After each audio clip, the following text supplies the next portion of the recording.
Chapter 5. And when Satan saw that he could put me to despair, he went and asked my body of the Lord in order to inflict plague upon me. For the evil one could not bear my patience. Then the Lord delivered me into his hands to use my body as he wanted. But he gave him no power over my soul. And he came to me as I was sitting on my throne, still mourning over my children. And he resembled a great hurricane, and turned over my throne, and threw me upon the ground. And I continued lying on the floor for 3 hours, and he smote me with a hard plague from the top of my head to the toes of my feet.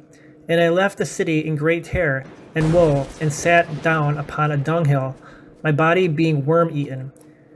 And I wet the earth with the moistness of my sore body, for matter flowed off my body, and many worms covered it.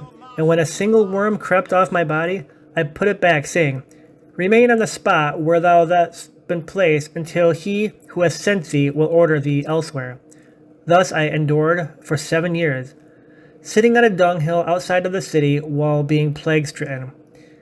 And I saw with mine own eyes my longed-for children carried by angels to heaven, and my humbled wife, who had been brought to her bridal chamber in such great luxuriousness, and with spearmen as bodyguards. I saw her do a water carrier's work like a slave, and in the house of a common man, in order to win some bread and bring it to me. And in my sore affliction I said, Oh, that these braggart city rulers, whom I soul not have thought to be equal with my shepherd dogs, should now employ my wife as a servant.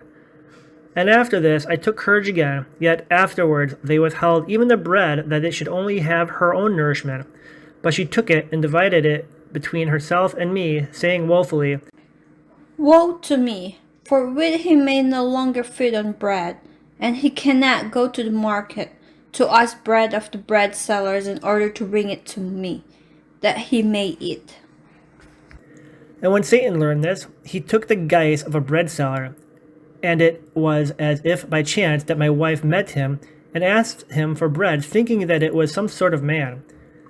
But Satan said to her, Give me the value, and then take what thou wishest.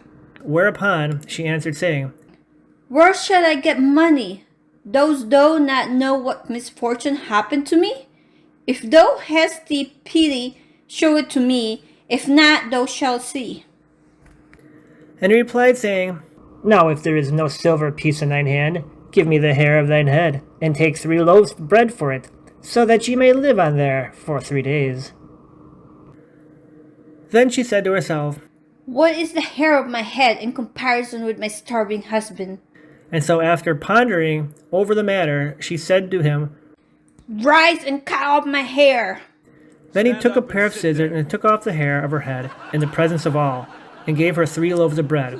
Then she took them and brought them to me, and Satan went behind her on the road, hiding himself as he walked, and troubling her heart greatly.